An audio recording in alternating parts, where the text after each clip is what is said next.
Bonjour à tous, je suis Victor, votre professeur DigiSchool en sciences économiques et sociales. Aujourd'hui, nous allons nous intéresser à l'équité.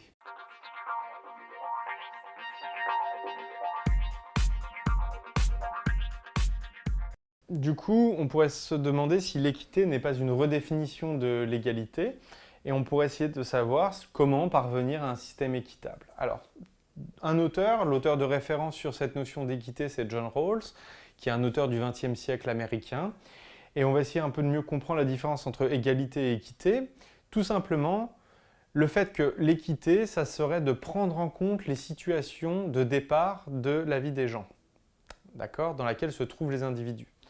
L'égalité, c'est contraire. L'égalité, c'est le fait de considérer que tout le monde part sur le même pied d'égalité, j'allais dire, sur la même ligne de départ. Ça, c'est l'égalité, d'accord. On part tous sur la même ligne de départ. Et après, seuls les meilleurs arrivent à la fin. L'équité, c'est de dire que, imaginez cette ligne de départ, il y en a qui sont déjà 50 mètres devant la ligne de départ, qui ont déjà plus d'avantages, plus de chances de réussir dans la société, de par tout leur contexte, tout leur environnement social, économique et culturel, et au contraire que d'autres par rapport à cet environnement sont déjà 50 mètres derrière la ligne de départ.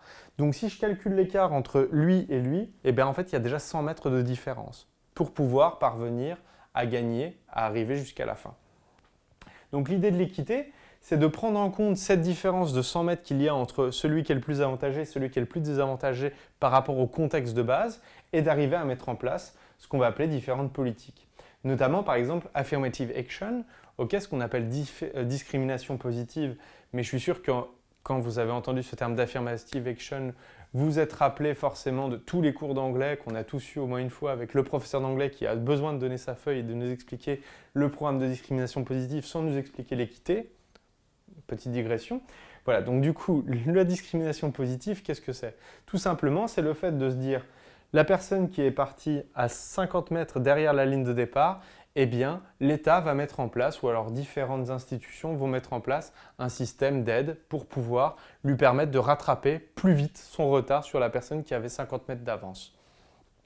Exemple de discrimination positive, le fait que certains étudiants de certaines communautés ethniques ou alors de certaines communautés religieuses ou alors de certains quartiers aux États-Unis aient un accès privilégié à des grandes écoles. Un accès privilégié à certaines écoles, un système de bourse particulier, il y a aussi par exemple dans certaines entreprises la mise en place de quotas et ainsi de suite. Voilà. Donc ça c'est du coup la notion d'égalité, la notion d'équité, pardon.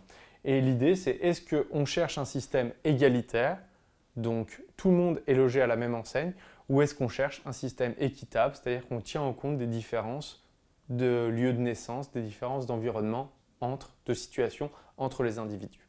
Voilà. Je vous remercie d'avoir suivi cette vidéo. N'oubliez pas de vous abonner à notre chaîne YouTube si vous le désirez et à laisser un certain nombre de commentaires. Pour ma part, je vous retrouve très bientôt sur DigiSchool.